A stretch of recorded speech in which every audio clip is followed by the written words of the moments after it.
بسم اللہ الرحمن الرحیم۔ السلام علیکم ڈیئر اسٹوڈنٹس،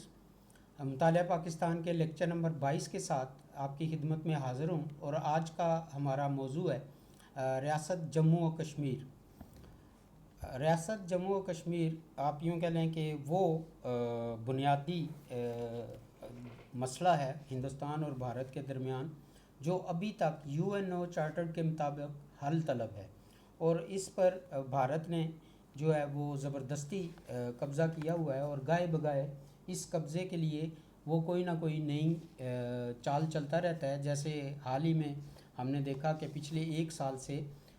ریاست جموں و کشمیر پر زبردستی وہ جو ہے وہ 370A لگا کر اس کو ہندوستان کا حصہ بنانے کی کوشش کی گئی ہے، اور پچھلے ایک سال سے ویسے تو 72 سال سے، بلکہ 72 سال بھی کیا، جموں و کشمیر کی آزادی کی تحریک تو 1930 کے لگ بھگ شروع ہو چکی تھی، لیکن پارٹیشن کے بعد ہم دیکھتے ہیں کہ ان پہ ظلم و ستم کے جو پہاڑ ڈھائے جاتے رہے، اس کے باوجود جو جدوجہد آزادی کشمیر کی تحریک ہے وہ اس کو ختم نہ کر سکے، اور اس کا آخری وار جو ہے وہ پچھلے سال انہوں نے کیا ہے 5 اگست میں، کہ وہاں پہ جو ہے وہ کرفیو امپوز کیا ہوا ہے۔ اور اس پینڈیمک کے دور میں بھی ہم دیکھتے ہیں کہ ہمارے کشمیری بھائی بہنیں، مائیں، بیٹیاں، جوان، بوڑھے، بچے کس طریقے سے جو ہے وہ سروائیو کر رہے ہیں، اور اس کے لیے ان کی نظریں پاکستان پہ ہی ہوتی ہیں۔ لیکن یہ تو خیر مسائل آپ جب پڑھیں گے یہ اس کو بکس کے اس میں تناظر میں دیکھیں گے تو آپ کو خود پتہ چلے گا کہ کیا کیا مسائل ہوتے رہے ہیں۔ تو میں نے آپ کو اپنے پچھلے لیکچر میں بتایا تھا، لیکچر نمبر 21 میں، کہ چونکہ یہ موضوع جو ہے وہ کافی طوالت رکھتا ہے، اس لیے مسئلہ کشمیر جو ہے اس کا جو ایک علیحدہ سے لیکچر ہم تیار کریں گے۔ تو اسی سلسلے کی ایک کڑی، کہ جیسا کہ ہم نے حیدرآباد پر بھارتی قبضے کا بتایا تھا کہ تقسیم ہند کے بعد نظام دکن میر عثمان علی خان ریاست کو ایک آزاد اور خود مختار مملکت کی حیثیت سے دیکھنا چاہتے تھے، لیکن جب ان کی یہ امید بر نہ آئی تو انہوں نے ستمبر 1948 میں بھارتی فوجوں نے جو ہے وہ حیدرآباد دکن پر قبضہ کر لیا، اور اس میں جو 1.5 کروڑ کے قریب جو نفوس تھے وہ ان کی آبادی تھی، اس کو انہوں نے ہڑپ کر لیا۔ تو اسی طرح سے ہم مسئلہ کشمیر میں بھی دیکھتے ہیں کہ قیام پاکستان سے ہی مسئلہ کشمیر پاکستان کے لیے درد سر بنا ہوا ہے۔ اس مسئلے کو حل کرنے کے لیے پاکستان اور بھارت کے درمیان 3 جنگیں بھی ہو چکی ہیں، لیکن برطانوی سامراج کی پیداوار یہ مسئلہ پھر بھی حل نہ ہو سکا۔ ریاست جموں و کشمیر برصغیر کے شمال میں کوہ ہمالیہ کے دامن میں واقع ہے۔ اس کا کل رقبہ 84,000 مربع میل ہے، اور آبادی تقریباً 80 لاکھ نفوس پر مشتمل ہے۔ اس کے علاوہ رقبے کے اعتبار سے ریاست جموں و کشمیر برطانیہ سے کچھ چھوٹی ہے، یعنی کہ پورے برطانیہ سے کچھ چھوٹی ہے۔ ریاست کی کل آبادی میں سے 80% مسلمان ہیں، اور یہ دینی، ثقافتی اور خونی رشتوں کے اعتبار سے پاکستان کے لیے شاہ رگ کی حیثیت رکھتی ہے۔ علاوہ ازیں پاکستان اور کشمیر کے مابین اقتصادی تعلقات قائم ہیں۔ ریاست میں داخل ہونے کے تمام راستے بھی پاکستان ہی سے جاتے ہیں۔ پاکستان کی سرزمین پر بہنے والے دریاؤں کے منبع بھی کشمیر میں ہیں، یعنی کہ جتنے بھی دریا آ رہے ہیں وہ کشمیر سے ہی آتے ہیں۔ اب ریاست کشمیر یا مسئلہ کشمیر کا ذرا ہم تھوڑا سا تاریخی جو پس منظر ہے اس کو ہم دیکھتے ہیں کہ 3 صدی قبل مسیح میں وادی کشمیر کو اشوک کی سلطنت میں شامل کیا گیا تھا۔ اشوکا دی گریٹ اور کنشک کے عہد میں بدھ مت کے مرکز کی حیثیت سے اسے بڑی شہرت ملی۔ 1587 میں اسے مغلیہ سلطنت میں شامل کر لیا گیا، اور اس ضمن میں اکبر اعظم نے کئی بار وادی کشمیر کا دورہ بھی کیا۔ کیونکہ مغل بادشاہ ہندوستان کے میدانی علاقوں میں پڑنے والی گرمی اور گرد سے سخت نفرت کرتے تھے، اس لیے انہوں نے اس خوبصورت وادی میں رہائش اختیار کی اور یہاں بہت سی تاریخی عمارات تعمیر کروائیں۔ 1846 میں ریاست جموں اور کشمیر کو ایسٹ انڈیا کمپنی نے صرف 75 لاکھ روپے کے عوض راجہ گلاب سنگھ کے ہاتھ فروخت کر دیا۔ راجہ کی وفات کے بعد اس کا بیٹا ہری سنگھ جانشین بنا اور یہیں سے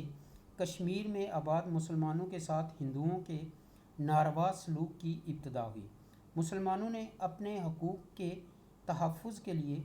مسلم کانفرنس کے نام سے اپنی ایک سیاسی جماعت قائم کی۔ مہاراجہ نے اس تحریک کو دبانے کے لیے ہر ممکن سعی کی، مگر جیسا کہ تاریخ شاہد ہے کہ کوئی قوم ہمیشہ کے لیے زیر نگین نہیں رہ سکتی، چنانچہ اس کے نتیجے میں مہاراجہ کو مسلمانوں کے چند مطالبات تسلیم کرنے پڑے۔ 1933-34 میں لیجسلیٹو اسمبلی کے جو انتخابات ہوئے اس میں مسلم کانفرنس نے 21 میں سے 16 نشستیں جیت لیں۔ 1939 میں مسلم کانفرنس کے ارکان میں پھوٹ پڑ گئی، چنانچہ شیخ محمد عبداللہ کی سربراہی میں نیشنل کانگریس کے نام سے اور ایک نئی جماعت ابھری جو جون 1947 میں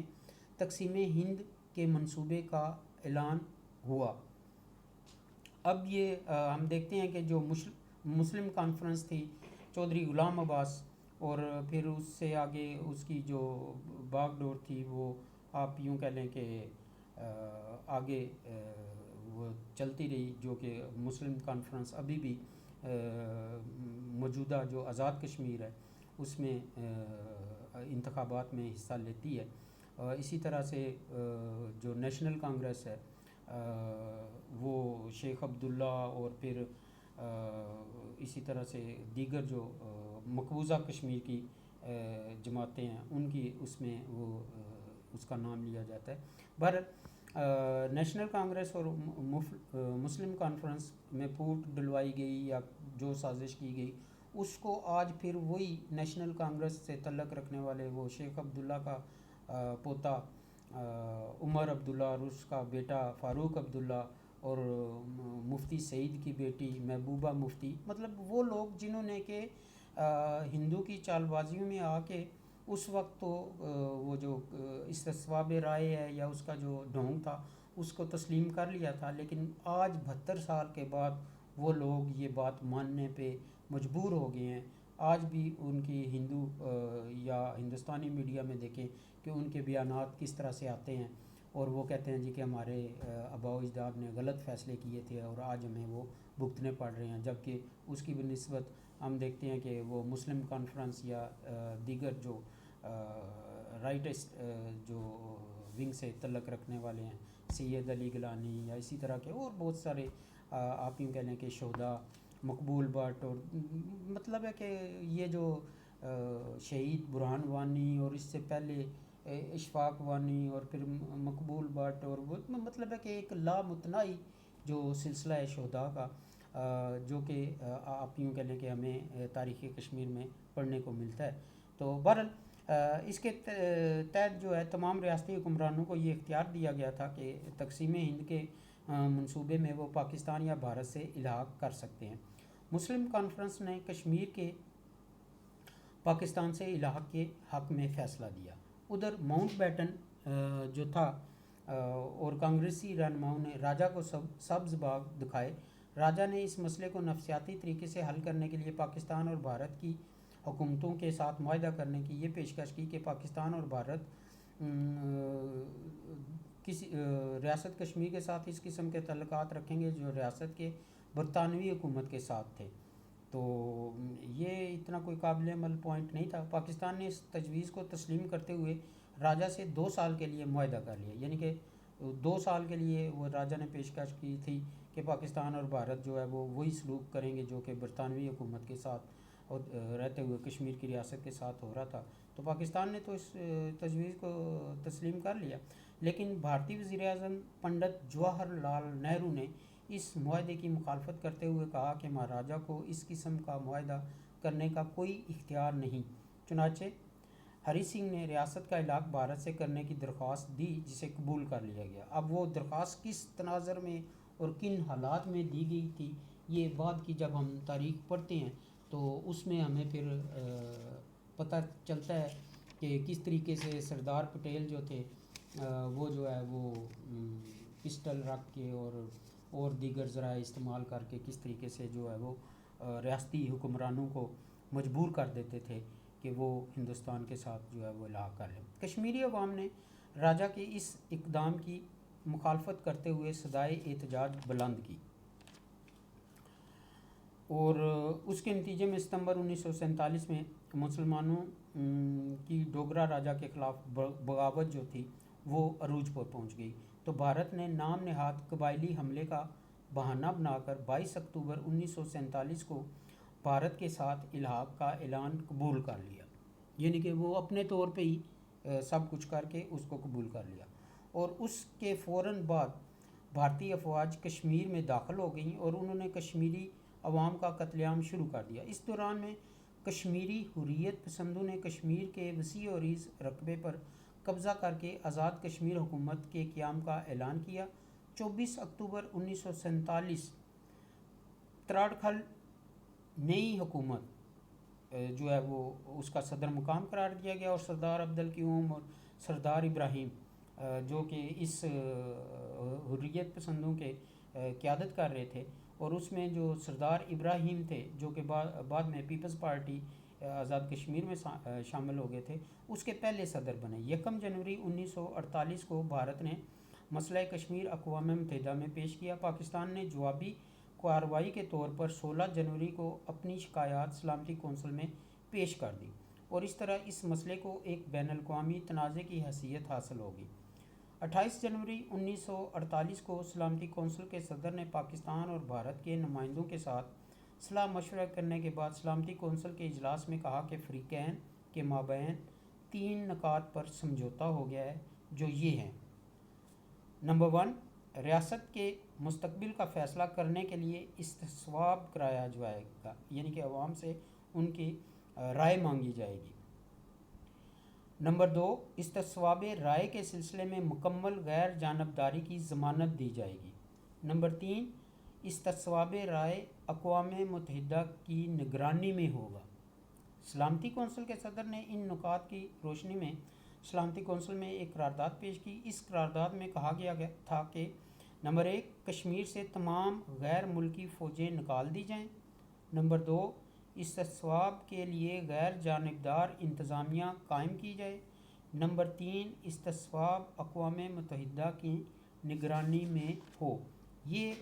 آپ دیکھ لیں کہ سلامتی کونسل کی 1948 کی قراردادیں ہیں اور آج جو ہے وہ 2020 چل رہا ہے۔ بعد ازاں سلامتی کونسل کے اجلاسوں میں 5 جنوری 1948 سے 21 اپریل 1948 کے مابین اس مسئلے پر بحث ہوئی، جس کے نتیجے میں 20 جنوری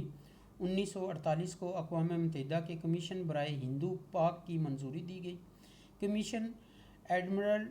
نمٹز کی سربراہی میں 6 جولائی کو برصغیر پہنچا۔ کمیشن نے فریقین سے طویل تبادلہ خیالات کے بعد انہیں ایک بین الاقوامی معاہدہ کرنے پر رضامند کر لیا۔ یہ معاہدہ اقوام متحدہ کی 13 اگست 1948 اور 1 جنوری 1949 کی قرارداد پر مشتمل تھا۔ اسی معاہدے کے تحت 1 جنوری 1949 کو ریاست میں جنگ بندی ہوئی اور بھارت اور پاکستان کی رضامندی سے ایڈمرل نمٹز کو ناظم رائے شماری مقرر کیا گیا۔ 7 ماہ کے بعد 27 جولائی 1949 کو خط متارکہ جنگ کا تعین کر دیا گیا، جنگ بندی لائن کا تعین کر دیا گیا۔ 30 جولائی کو دونوں حکومتوں نے جنگ بندی لائن کی توثیق کر دی۔ دریں اثنا مارچ 1949 میں اقوام متحدہ کے کمیشن برائے ہندو پاک نے بھارتی اور پاکستانی نمائندوں کی ایک مشترکہ کمیٹی کا اجلاس طلب کیا، جس میں اس بات پر اتفاق رائے ہو گیا کہ ریاست سے فوجوں کے انخلاء کے متعلق بھارت اور پاکستان دونوں اپنی اپنی تجاویز پیش کریں، لیکن بھارت نے پہلے تو مزید مہلت مانگی اور درخواست کی کہ اس فیصلے پر عمل درآمد نہیں ہو سکتا اور پھر مکمل طور پر اس سے انکار کر دیا۔ کئی ماہ تک مسلسل کوشش کرنے کے بعد اقوام متحدہ کے کمیشن برائے پاک و ہند اس نتیجے پر پہنچا کہ بھارت ریاست کشمیر سے اپنی فوجوں کی کثیر تعداد کو نہیں نکالنا چاہتا اور صاف انکار کرنے کے بجائے وہ اس مسئلے کو مزید الجھا رہا ہے۔ 20 جولائی 1950 کو پاکستان اور بھارت کے وزرائے اعظم کی کانفرنس اقوام متحدہ کے نمائندے سر اوون ڈکسن کی نگرانی میں منعقد ہوئی، لیکن یہ بھی بے نتیجہ ثابت ہوئی۔ صدر ایوب خان کی عہد میں پنڈت نہرو پاکستان کے دورے پہ آئے تو ان کے دورے کے اختتام پر جاری ہونے والے مشترکہ اعلامیہ میں اس مسئلے پر غور کرنے کا عزم کیا گیا۔ پنڈت نہرو کے اس دورے کے نتیجے میں دونوں ممالک نے وزارتی سطح پر مذاکرات کا آغاز کیا۔ یہ مذاکرات راولپنڈی میں 27 تا 30 دسمبر 1962، نئی دلی میں 16 تا 19 جنوری 1963، کراچی میں 8 تا 1 فروری 1963، کلکتہ میں 12 تا 14 مارچ، کراچی میں 22 تا 25 اپریل اور دہلی میں 15 تا 16 مئی جاری رہے۔ مذاکرات میں پاکستان نے بھارت سے مطالبہ کیا کہ وہ اس مسئلے کو اقوام متحدہ کی قراردادوں کے ذریعے حل کرے، لیکن بھارت نے نہ صرف ایسا کرنے سے انکار کر دیا بلکہ 16 مئی 1963 کو بھارتی وزیر خارجہ نے ایک بیان میں کہا کہ بھارت ریاست جموں و کشمیر کے 84,000 مربع میل علاقے میں سے 34,000 مربع میل علاقہ پاکستان کے حوالے کرنے کو تیار ہے، مگر پاکستان نے کشمیر کی تقسیم کو قبول کرنے سے انکار کر دیا۔ امریکہ اور چین نے بھی اس مسئلے کو حل کرنے کے لیے اپنی کوششیں جاری رکھیں، لیکن بھارت نے نہ صرف کشمیری عوام کے حق خود ارادیت کو تسلیم کرنے سے انکار کر دیا بلکہ 1965 میں پاکستان پر بھرپور حملہ بھی کیا۔ جنوری 1966 میں دونوں ملکوں کے مابین جنگ ستمبر کے نتائج کے سلسلے میں معاہدہ تاشقند طے پایا۔ اس معاہدے میں بھی یہ کہا گیا تھا کہ بھارت اور پاکستان اپنے تنازعات بات چیت کے ذریعے بین الاقوامی اصولوں اور آئین کے مطابق حل کریں۔ بعد ازاں 1971 کی پاک بھارت جنگ کے نتیجے میں معاہدہ شملہ طے پایا تو بھی اسی اصول کا اعادہ کیا گیا۔ صدر پاکستان جنرل محمد ضیاء الحق نے بھی متعدد بار یہ کہا کہ بھارت اس بات کا پابند ہے کہ وہ کشمیر کا مسئلہ بات چیت کے ذریعے حل کرے۔ اسی طریقے سے ہم دیکھتے ہیں کہ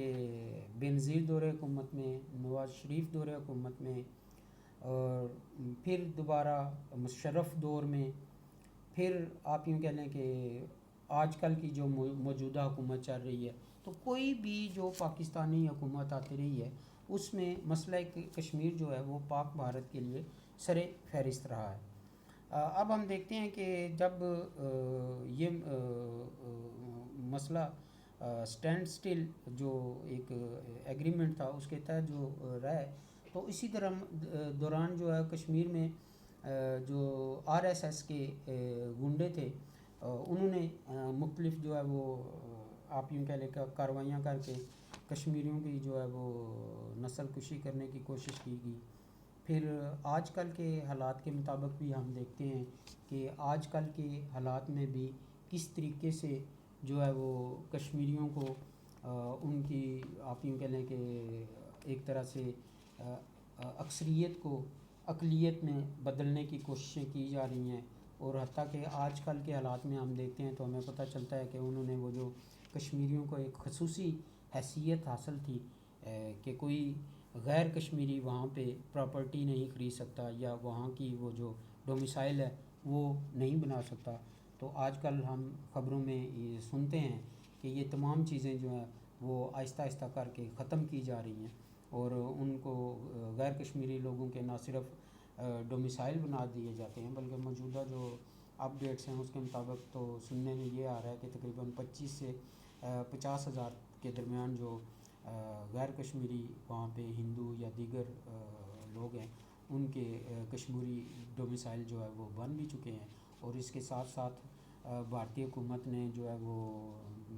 صدارتی آرڈیننس کے ذریعے سے یہ بات بھی جو ہے وہ طے کر دی ہے کہ غیر کشمیری جو ہے وہاں پہ وہ پراپرٹی بھی خرید سکتے ہیں. اور اس طریقے سے وہ جو آپ یوں کہہ لیں کہ 72 سال پہلے کا ایجنڈا تھا اس پہ اب انہوں نے زیادہ شد و مت کے ساتھ جو ہے وہ عمل کرنا شروع کر دیا ہوا ہے. لیکن ہم دیکھتے ہیں کہ اس کے جواب کے طور پر جو ہمارے کشمیری مجاہدین ہیں، بھائی ہیں، حریت رہنما ہیں یا حریت کے جو متوالے ہیں، وہ سیسا پلائی ہوئی وہ دیوار بنی ہوئی ہیں، اس میں ہماری مائیں بہنیں بیٹیاں بچے سبھی شامل ہیں. اور بھارت کے یہ جو چیرہ دستیاں ہیں یا ان کے جو مظالم ہیں ان کا ڈٹ کر مقابلہ کر رہے ہیں. اور انشاءاللہ ہم دیکھیں گے، انشاءاللہ ضرور دیکھیں گے کہ وہ دن دور نہیں کہ جب کشمیری اپنی جو آزادی کی جو انہوں نے ایک تحریک چلائی ہوئی ہے اس میں وہ کامیاب ہوں گے. اور وہ کیا کہتے ہیں کہ ظلم جب حد سے بڑھ جاتا ہے تو مٹ جاتا ہے. تو انشاءاللہ میرے بچوں، آپ اور میں دعا گو ہیں اپنے کشمیری بھائیوں کے لیے، بہنوں کے لیے، ماؤں کے لیے، بیٹیوں کے لیے، بیٹوں کے لیے، بزرگوں کے لیے کہ وہ جلد از جلد جو آزادی کا سورج ہے اس کو وہ دیکھ سکیں. اور انشاءاللہ وہ وقت آ گیا ہے کہ آج بھارت کے اندر جو آزادی کی تحریکیں ہیں وہ اپنے عروج پہ ہیں. اور ان میں سب سے بڑی تحریک آزادی کشمیر اپنے انشاءاللہ آزادی کو لے کے رہیں گی. تو قائد اعظم نے کہا تھا کہ کشمیر ہماری شہ رگ ہے اور ہم اپنی شہ رگ کو کبھی بھی کٹنے نہیں دیں گے. بچوں، یہ جدوجہد آزادی جو ہے یہ پلیٹ میں رکھ کے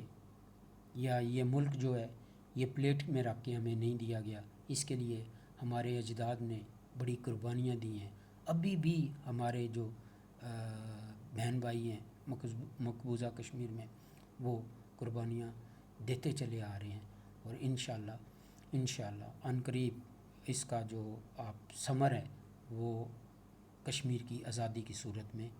ضرور دیکھیں گے. اللہ حافظ. اپنا خیال رکھیے گا، اپنے مطالعے کو مزید بڑھائیں. اگر آپ نے کوئی کویسچن پوچھنا ہو تو میں اکثر کہتا آ رہا ہوں کہ آپ میسیجز کے ذریعے سے جو ہے وہ مجھ سے پوچھ سکتے ہیں. ایک دو بچوں نے بکس کے بارے میں کہا تھا کہ وہ اویلیبل نہیں ہیں، تو میں نے پہلے 2 چیپٹر جو ہیں وہ ان کی پوری پکچرز آپ کو سینڈ کر دی تھی. جو کتاب ہے اس کے پہلے 2 چیپٹر ہماری جو مطالعہ پاکستان سیکنڈ ایئر کی کتاب ہے. تو اگر نیکسٹ ویک ہمیں نیا چیپٹر شروع کرنا پڑا چیپٹر نمبر 3 تو انشاءاللہ اس کی بھی آپ کو سنیپس میں بھیج دوں گا. تھینک یو ویری مچ جی. اپنا خیال رکھیے گا. اللہ حافظ.